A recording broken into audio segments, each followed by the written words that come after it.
that you all made it here. My name is Clifton Truman Daniel. President Truman was my grandfather. As Robert said, I live sort of in two worlds these days and have for the past 3 or 4 years. I loved and respected my grandfather. I think he was one of our country's best presidents. But I also have good friends whom I also love and respect, who were very badly hurt by his decision to use atomic weapons against Japan. My grandfather never spoke to me about the atomic bombings. To be fair, I never asked him. I was young, he was old. We usually visited on school vacations, so the last thing I wanted was a history lesson. I learned about the atomic bombings the same way you did, from teachers, from my textbooks. And the books didn't tell me a lot. There was perhaps a page or two. There was a picture of the mushroom cloud. But there wasn't anything. There were casualty figures. There were 140,000 killed in Hiroshima, 70,000 killed in Nagasaki. But there wasn't anything about what happened, what they went through, what it was like for people on the ground. In 1999, my son, Wesley, who is now in his 20s, he was 10 years old, he came home from school with a book, Sadako and the Thousand Paper Cranes. Any of you know the story? For those of you who don't, Sadako Sasaki was a real little girl. She was 2 years old when the bomb destroyed Hiroshima. She and her family escaped, largely unhurt. But 9 years later, Sadako was diagnosed with radiation-induced leukemia as a result of the bomb.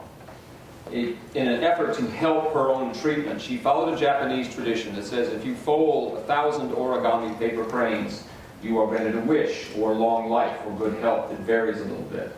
Sadako folded more than 1,000 cranes. Her family says she folded about 1,500. But unfortunately, it did not help her. She died of a leukemia in 1955, in October of 1955. She was 12 years old. Today, there is a statue to Sadako and to all of the children killed, wounded, and sickened by the bomb in the Peace Park in Hiroshima. This was the first story that I had ever seen, the first human story that I had ever seen of Hiroshima or Nagasaki. And I remember telling Wesley that while it was important for him to understand his great-grandfather's decision, it was also important for him to understand what that cost the people of Hiroshima and Nagasaki. Wesley liked the book. Even at the age of 10, he said he liked it because it wasn't like his other children's books, in that it didn't have a happy ending. He found it very realistic, and he liked it. And his teacher didn't just give them the book. She taught them Japanese history. She taught them Japanese culture. She taught them geography. She took them to a Japanese restaurant.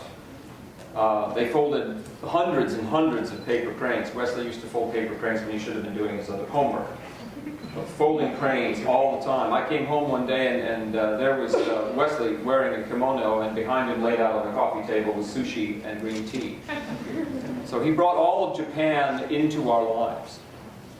And I mentioned this to a couple of Japanese journalists over the next few years on anniversaries of the bombing. And the phone rang one day, and it was one of the journalists who told me that someone in Japan wanted to speak to me. He had read my story, read the story about my reading Sadako's story. And it turned out to be Masahiro Sasaki, Sadako's older brother, himself a survivor of Hiroshima. And he asked if we could meet one day.